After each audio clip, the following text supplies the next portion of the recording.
Chapter 5. It was on a dreary night of November that I beheld the accomplishment of my toils. With an anxiety that almost amounted to agony, I collected the instruments of life around me, that I might infuse a spark of being into the lifeless thing that lay at my feet.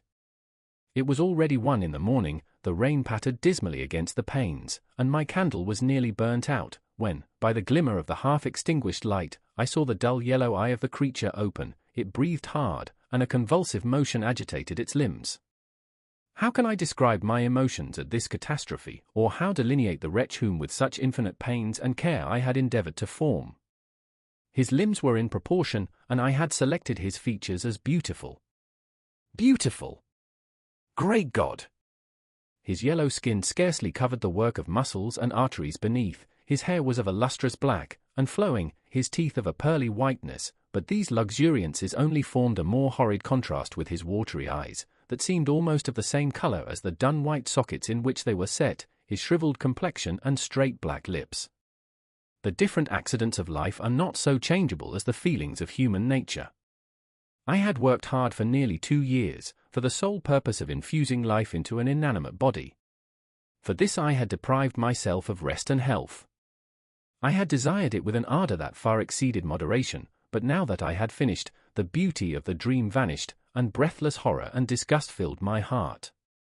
Unable to endure the aspect of the being I had created, I rushed out of the room and continued a long time traversing my bedchamber, unable to compose my mind to sleep. At length lassitude succeeded to the tumult I had before endured, and I threw myself on the bed in my clothes, endeavouring to seek a few moments of forgetfulness. But it was in vain. I slept, indeed, but I was disturbed by the wildest dreams. I thought I saw Elizabeth, in the bloom of health, walking in the streets of Ingolstadt. Delighted and surprised, I embraced her, but as I imprinted the first kiss on her lips, they became livid with the hue of death, her features appeared to change, and I thought that I held the corpse of my dead mother in my arms. A shroud enveloped her form, and I saw the grave worms crawling in the folds of the flannel. I started from my sleep with horror, a cold dew covered my forehead, my teeth chattered, and every limb became convulsed, when, by the dim and yellow light of the moon, as it forced its way through the window shutters, I beheld the wretch, the miserable monster whom I had created. He held up the curtain of the bed, and his eyes, if eyes they may be called, were fixed on me. His jaws opened, and he muttered some inarticulate sounds, while a grin wrinkled his cheeks. He might have spoken, but I did not hear. One hand was stretched out, seemingly to detain me, but I escaped and rushed downstairs. I took refuge in the courtyard belonging to the house which I inhabited, where I remained during the rest of the night, walking up and down in the greatest agitation, listening attentively, catching and fearing each sound as if it were to announce the approach of the demoniacal corpse to which I had so miserably given life. Oh! No mortal could support the horror of that countenance. A mummy again endued with animation could not be so hideous as that wretch. I had gazed on him while unfinished. He was ugly then, but when those muscles and joints were rendered capable of motion, it became a thing such as even Dante could not have conceived. I passed the night wretchedly. Sometimes my pulse beat so quickly and hardly that I felt the palpitation of every artery. At others, I nearly sank to the ground through languor and extreme weakness. Mingled with this horror, I felt the bitterness of disappointment. Dreams that had been my food and pleasant rest for so long a space were now become a hell to me, and the change was so rapid, the overthrow so complete. Morning, dismal and wet, at length dawned and discovered to my sleepless and aching eyes the church of Ingolstadt, its white steeple and clock, which indicated the 6th hour. The porter opened the gates of the court, which had that night been my asylum, and I issued into the streets, pacing them with quick steps, as if I sought to avoid the wretch whom I feared every turning of the street would present to my view. I did not dare return to the apartment which I inhabited, but felt impelled to hurry on, although drenched by the rain which poured from a black and comfortless sky. I continued walking in this manner for some time, endeavouring by bodily exercise to ease the load that weighed upon my mind. I traversed the streets without any clear conception of where I was or what I was doing. My heart palpitated in the sickness of fear, and I hurried on with irregular steps, not daring to look about me. Like one who, on a lonely road, doth walk in fear and dread, and, having once turned round, walks on, and turns no more his head, because he knows a frightful fiend doth close behind him tread. Coleridge's Ancient Mariner. Continuing thus, I came at length opposite to the inn at which the various diligences and carriages usually stopped. Here I paused, I knew not why, but I remained some minutes with my eyes fixed on a coach that was coming towards me from the other end of the street.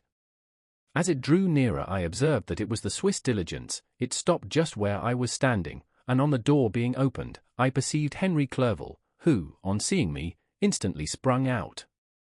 "My dear Frankenstein," exclaimed he, "how glad I am to see you! How fortunate that you should be here at the very moment of my alighting!" Nothing could equal my delight on seeing Clerval. His presence brought back to my thoughts my father, Elizabeth, and all those scenes of home so dear to my recollection. I grasped his hand, and in a moment forgot my horror and misfortune. I felt suddenly, and for the first time during many months, calm and serene joy. I welcomed my friend, therefore, in the most cordial manner, and we walked towards my college. Clerval continued talking for some time about our mutual friends and his own good fortune in being permitted to come to Ingolstadt.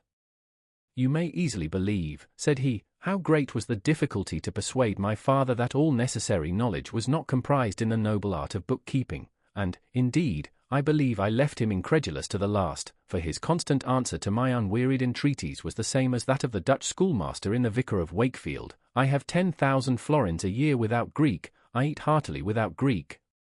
But his affection for me at length overcame his dislike of learning, and he has permitted me to undertake a voyage of discovery to the land of knowledge. It gives me the greatest delight to see you, but tell me how you left my father, brothers, and Elizabeth." "Very well, and very happy, only a little uneasy that they hear from you so seldom. By the by, I mean to lecture you a little upon their account myself. But, my dear Frankenstein," continued he, stopping short and gazing full in my face, "I did not before remark how very ill you appear, so thin and pale. You look as if you had been watching for several nights." "You have guessed right. I have lately been so deeply engaged in one occupation that I have not allowed myself sufficient rest, as you see, but I hope, I sincerely hope, that all these employments are now at an end and that I am at length free." I trembled excessively. I could not endure to think of, and far less to allude to, the occurrences of the preceding night. I walked with a quick pace, and we soon arrived at my college. I then reflected, and the thought made me shiver, that the creature whom I had left in my apartment might still be there, alive and walking about. I dreaded to behold this monster, but I feared still more that Henry should see him. Entreating him, therefore, to remain a few minutes at the bottom of the stairs, I darted up towards my own room. My hand was already on the lock of the door before I recollected myself. I then paused, and a cold shivering came over me. I threw the door forcibly open, as children are accustomed to do when they expect a spectre to stand in waiting for them on the other side, but nothing appeared. I stepped fearfully in. The apartment was empty, and my bedroom was also freed from its hideous guest.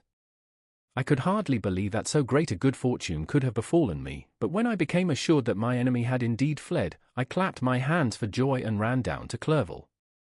We ascended into my room, and the servant presently brought breakfast, but I was unable to contain myself.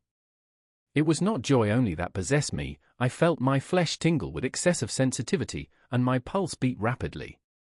I was unable to remain for a single instant in the same place. I jumped over the chairs, clapped my hands, and laughed aloud. Clerval at first attributed my unusual spirits to joy on his arrival, but when he observed me more attentively, he saw a wildness in my eyes for which he could not account, and my loud, unrestrained, heartless laughter frightened and astonished him. "My dear Victor," cried he, "what, for God's sake, is the matter? Do not laugh in that manner. How ill you are! What is the cause of all this?"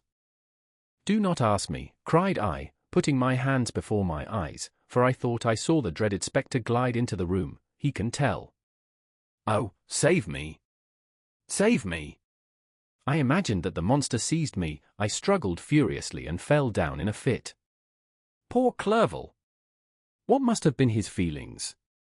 A meeting, which he anticipated with such joy, so strangely turned to bitterness. But I was not the witness of his grief, for I was lifeless and did not recover my senses for a long, long time. This was the commencement of a nervous fever which confined me for several months. During all that time Henry was my only nurse. I afterwards learned that, knowing my father's advanced age and unfitness for so long a journey, and how wretched my sickness would make Elizabeth, he spared them this grief by concealing the extent of my disorder. He knew that I could not have a more kind and attentive nurse than himself, and, firm in the hope he felt of my recovery, he did not doubt that, instead of doing harm, he performed the kindest action that he could towards them. But I was in reality very ill, and surely nothing but the unbounded and unremitting attentions of my friend could have restored me to life. The form of the monster on whom I had bestowed existence was forever before my eyes, and I raved incessantly concerning him. Doubtless my words surprised Henry. He at first believed them to be the wanderings of my disturbed imagination, but the pertinacity with which I continually recurred to the same subject persuaded him that my disorder indeed owed its origin to some uncommon and terrible event. By very slow degrees, and with frequent relapses that alarmed and grieved my friend, I recovered. I remember the first time I became capable of observing outward objects with any kind of pleasure. I perceived that the fallen leaves had disappeared and that the young buds were shooting forth from the trees that shaded my window. It was a divine spring, and the season contributed greatly to my convalescence. I felt also sentiments of joy and affection revive in my bosom, my gloom disappeared, and in a short time I became as cheerful as before I was attacked by the fatal passion. "Dearest Clerval," exclaimed I, "how kind, how very good you are to me. This whole winter, instead of being spent in study, as you promised yourself, has been consumed in my sick room. How shall I ever repay you? I feel the greatest remorse for the disappointment of which I have been the occasion, but you will forgive me. You will repay me entirely if you do not discompose yourself, but get well as fast as you can, and since you appear in such good spirits, I may speak to you on one subject, may I not?" I trembled. One subject. What could it be? Could he allude to an object on whom I dared not even think? "Compose yourself," said Clerval, who observed my change of colour. "I will not mention it if it agitates you, but your father and cousin would be very happy if they received a letter from you in your own handwriting.